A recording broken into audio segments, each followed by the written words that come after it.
The purpose of this video is to describe the Ranchos Los Amigos walking gait, providing anatomical and mechanical analysis, and describe the forces involved. We will also view a subject with an error in his walking gait and attempt to suggest a strategy for his improvement.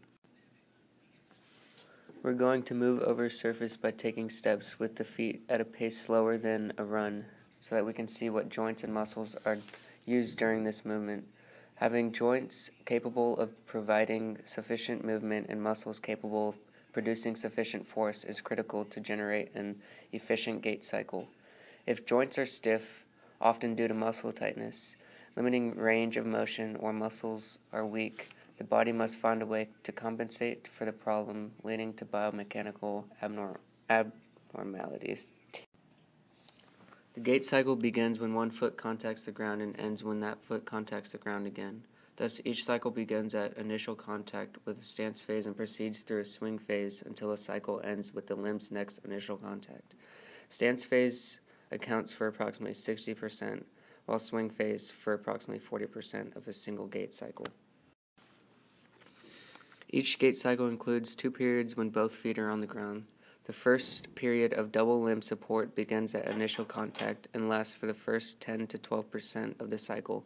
The second period of double limb support occurs in the final 10 to 12% of stance phase. As the stance phase prepares to leave the ground, the opposite limb contacts the ground and accepts the body's weight. The 2 periods of double limb support account for 20 to 24% of the gait cycle's total duration. In the swing phase, the pelvis and spine movements are rotation of the pelvis toward the supported leg of the spine in the opposite direction and slight lateral tilt of the pelvis toward the unsupported leg. The simultaneous opposite actions help prevent excessive motion of the trunk. Pelvic rotation also lengthens the step and decreases the lateral deviation of the center of gravity in the body, whereas pelvic tilt decreases the elevation of the center of gravity. The psoas and quadratus lumborum help support the pelvis on the side of the swinging limb, and the gluteus medius and minimus on the supported leg side support the pelvis against the pull of gravity.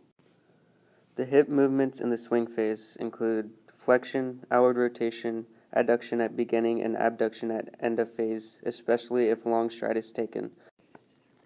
The muscles activated in the hip are the iliopsoas as the prime mover of the hip in the swing phase, with assistance from the rectus femoris, sartorius, gracilis, adductor longus, and pectineus, and the short head of the biceps femoris during the late part of the swing.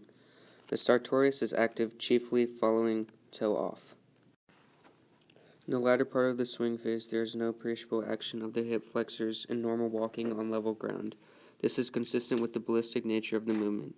The hamstrings contract with moderate intensity during the knee extension part of the swing, and the gluteus maximus and medius contract slightly at the very end of the swing.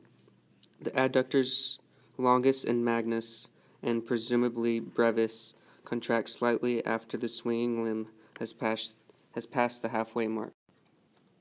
The function of the adductor magnus is not clear. It may help steady and guide the forward swinging limb. In any event, its action is extremely slight, even in rapid walking. In rapid walking, there is a noticeable increase in the activity of the sartorius and the rectus femoris, and also a slight increase in that of the tensor fasciae latae. The knee movements in the swing phase include flexion during the first half, extension during the second half. Muscles of the knee. As was true in hip flexion, so also in knee flexion is there remarkably little muscular action in the swing phase of normal walking. The largest contributor to knee flexion during the swing phase is the flexion that is produced during toe off as the knee extensors relax. The quadriceps extensors contract slightly at the end of this phase. The action of the sartorius, a two-joint muscle, has already been mentioned in connection with the hip. The action of these muscles, as well as that of the medial hamstrings, increases in rapid walking. In an easy gait, the movement appears to be initiated by gravitational force and continued by momentum.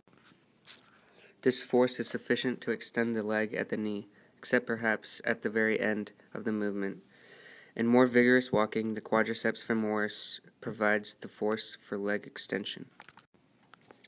The stance phase begins with foot strike and ends with toe off. The portion between foot strike and the forward foot and toe off of the other, that is, the rear foot, constitutes a period of double support that is characteristic of walking, but does not occur in running. The spine and pelvis in the stance phase use rotation of pelvis toward same side and spine to opposite side. Lateral tilt away from support leg. The lumbar portion of the rector spinae contracts at heel strike to stiffen the trunk for stability. There is also a low level of activity in the internal and external obliques, possibly to assist in trunk rotation in opposition to pelvic girdle rotation. The hip movements in the stance phase include extension through, flat foot to toe off, reduction of outward rotation, followed by slight inward rotation, prevention of adduction of the thigh, and dropping of the pelvis to opposite side. The muscles used in the hip during stance phase. During heel strike, the gluteal muscles and the hamstrings contract statically with moderate intensity. These contractions then taper off during flat foot and disappear at mid-stance. The gluteus minimus continues to contract moderately during the middle portion. The only muscles of the hip that contract appreciably during the last part of the support phase are the adductors magnus, longus, and possibly brevis. In rapid walking, the gluteus maximus and minimus contract with appreciable intensity during the first part of the support phase, and the adductor longus during the last part. The hamstrings apparently have but a small part in the supporting phase of the normal walking. Only the long head of the biceps contracts at all, and it contracts only slightly at the very beginning of this phase. In rapid walking, both the long head of the biceps and the semitendinosus contract with the greater intensity during the first half of the support phase. The knee movements in the stance phase include slight flexion from foot strike continuing into foot flat, followed by extension from mid-stance until heel lift when flexion for the swing phase begins. This flexion during the stance phase flattens the vertical path of the center of gravity of the body, thus increasing the efficiency of the gait. Muscles used to move the knee. The quadriceps extensors contract moderately in the early part of the support phase, then gradually relax. They appear to control the slight flexion that occurs in the knee at the moment of foot strike. The vasti continue to contract throughout the first half of this phase. As the leg reaches the vertical position, the knee apparently locks and makes contraction of the extensors unnecessary. The tension of the stretched hamstrings at the end of the swing phase, especially when a long stride has been taken, may well be the factor that initiates the slight flexion of the foot strike. In rapid walking, all of these muscles contract more strongly and for a longer duration. The action of upper extremities in walking include: unless restrained, the arms tend to swing in opposition to the legs, left arm swinging forward as the right leg swings forward, and vice versa. This reflex action is usually accomplished without obvious muscular action and serves to balance the rotation of the pelvis. When the arm swing is prevented, the upper trunk tends to rotate in the same direction as the pelvis, causing a tense, awkward gait. Although the arms appear to swing without muscular effort in walking at a normal pace on level ground, actually their pendular action was caused by a combination of muscular activity and gravity. The middle of the posterior deltoid and the teres major are the muscles found to be most concerned. The latter two being active mainly during the backward swing. The posterior deltoid also contracted toward the end of the forward swing, leading one to suspect that it was serving as a brake to check the movement. The middle deltoid was found to be active during both flexion and extension of the arm at the shoulder joint.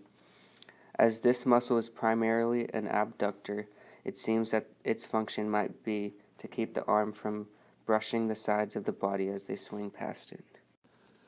The mechanical analysis include: the forces that control walking are the external forces of weight, normal reaction, friction, air resistance, and internal muscular forces. The direction and interaction of these forces determine the nature of the gait. The inertia of the stationary body overcome by the horizontal component of the propulsive force.